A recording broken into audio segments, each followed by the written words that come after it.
Assalamualaikum warahmatullahi wabarakatuh.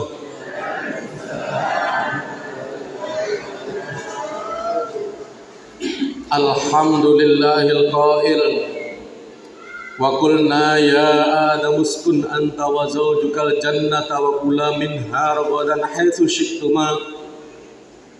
Allahumma salli wa sallim ala asyrafil anbiya'i wal mursalin Sayyidina Muhammadin wa ala alihi wa sahbihi ajma'in, amma ba'd. Yang kami muliakan para sesepuh, tokoh agama, tokoh masyarakat di lingkungan Masjid At-Taqwa, sekaligus kami mohon izin untuk berdiri di depan imam masjid, para pengurus masjid, adik-adik remaja masjid, ibu-ibu, anggota majelis taklim, hadirin hadirat jamaah salat isya dan tarwih malam hari ini, yang insyaallah semoga kita semua selalu diberi kekuatan iman, kesehatan sehingga bisa melaksanakan ibadah puasa dan ibadah lainnya di dalam bulan suci Ramadan ini sampai tuntas, sampai kita semua insyaallah dosa-dosanya diampuni oleh Allah Subhanahu wa taala. Amin ya rabbal alamin. Bapak Ibu sekalian, sebelum saya menyampaikan ceramah, kira-kira ada yang tahu tidak ya?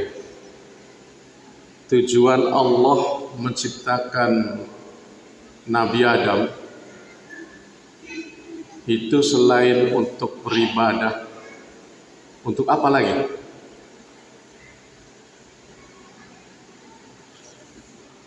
Ya, kalau tidak ada yang tahu, saya kembalikan ke ayat yang saya baca tadi. Itu ada di dalam surat Al-Baqarah ayat 35. Kata Allah, wa qulna ya Adam uskun anta wa zawjukal jannata wa kula minha ragadan haitsu syi'tuma wa la taqraba hadhihi syajarata fatakuna minadh dhalimin. Kami telah berfirman kepada Adam, ya Adam uskun, wahai Adam, tinggallah kamu, berdiamlah kamu, wa zaujukal jannata, dan istrimu di dalam surga. Terus, dan makanlah apa-apa yang ada di dalamnya dengan penuh kenikmatan sesukamu. Tetapi kata Allah, janganlah kamu dekati pohon ini. Sebagian ahli tafsir menafsirkan buah khuldi. Fatakuna minadh dhalimin, kalau kamu dekati pohon ini atau memakan buah khuldi, maka kamu termasuk orang-orang yang zalim. Ini sebagian ada yang menafsirkan bahwa di samping memang untuk beribadah, kan pernah kita dengar ayatnya Bapak Ibu ya, bahwa Allah tidak menciptakan jin, wa ma khalaqtul jinna wal insa illa liya'budun. Aku tidak menciptakan jin dan manusia kecuali untuk mengabdi, beribadah kepadaku. Tetapi dalam ayat tadi, ketika Nabi Adam baru diciptakan dan Siti Hawa juga baru diciptakan, Allah juga memerintahkan kepada Nabi Adam untuk tinggal di surga dan memakan makanan yang enak-enak, hidup enak di surga. Namun kemudian sejarah mengatakan karena larangannya tadi, Allah melarang Nabi Adam untuk mendekati buah khuldi, hadhis sajarah, pohon ini, tetapi dilanggar, maka kemudian Nabi Adam dikeluarkan dari surga. Surga itu Bapak Ibu lambang kenikmatan, lambang kebahagiaan, dan kita semua selama ini selalu berdoa agar dihindarkan dari api neraka dan masuk ke dalam surga. Nah, tetapi ini diibaratkan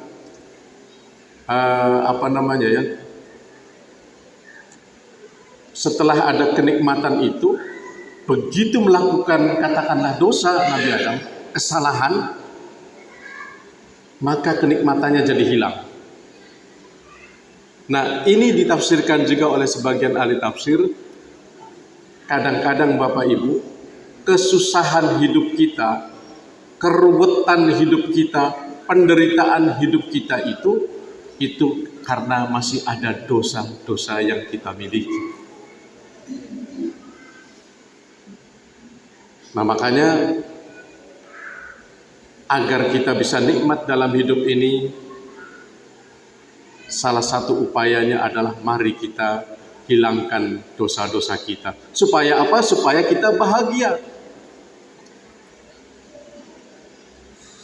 Bapak Ibu sekalian, Allah berjanji kalau kita berusaha melebur, berusaha menghilangkan dosa-dosa kita, maka Allah masih mencatat kita semua akan menjadi orang yang bertakwa sebagaimana firman-Nya, wasari'u ila maghfiratin mir rabbikum wa jannatin ardhas samawati wal ardh uiddat lil muttaqin. Kata Allah, bersegeralah kalian untuk bertaubat kepada Allah, hapuskanlah dosa-dosa kalian dan raihlah surga yang luasnya itu seluas langit dan bumi. Ujungnya adalah uiddat lil muttaqin, yang diperuntukkan bagi orang-orang yang bertakwa.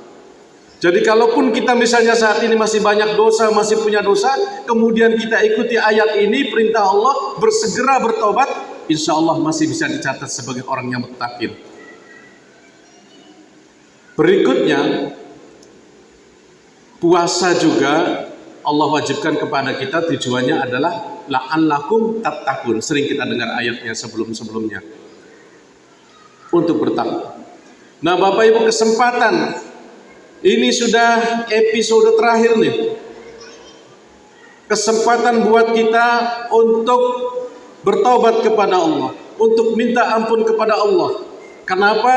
Karena dalam episode Ramadan terakhir, ada yang menyebutnya 10 hari terakhir sejak beberapa hari kemarin. Sekarang sisa berapa? Mungkin sisa 7 ya, kurang lebih. Ini kesempatan buat kita untuk membersihkan diri kita.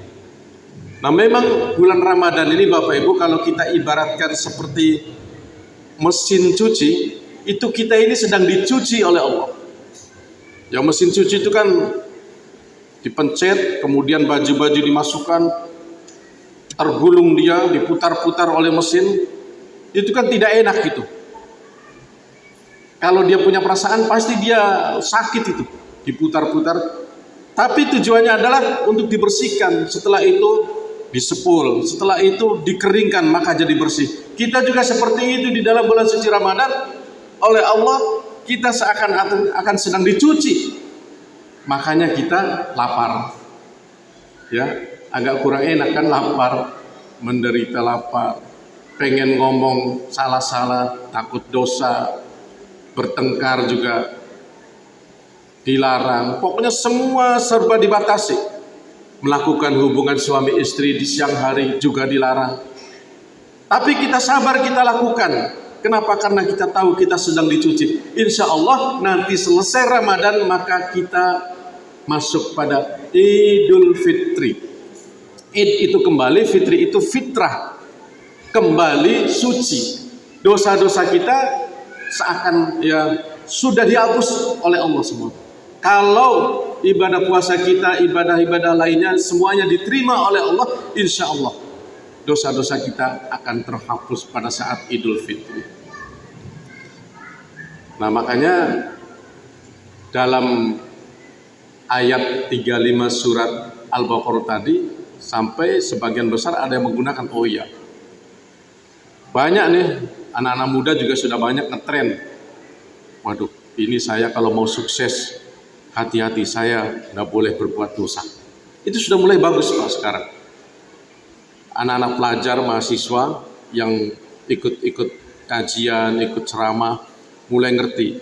Karena ini yang bikin kita susah, bikin kita menderita, ini dosa.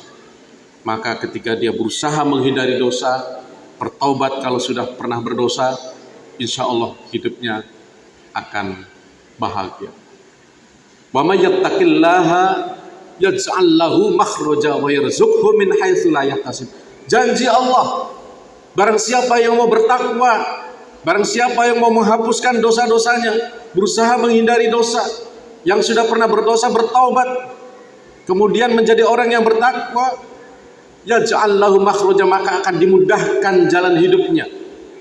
Wa yarzuqhu min haitsu la yahtasib, dan akan diberikan rezeki dari arah mana saja yang tak terduga. Masya Allah. Cuma persoalannya kadang-kadang keyakinan kita itu setengah. Ya. Maksudnya pengen sukses tapi juga ya pengen dosa juga, melakukan dosa juga. Coba tepuskan, bismillah.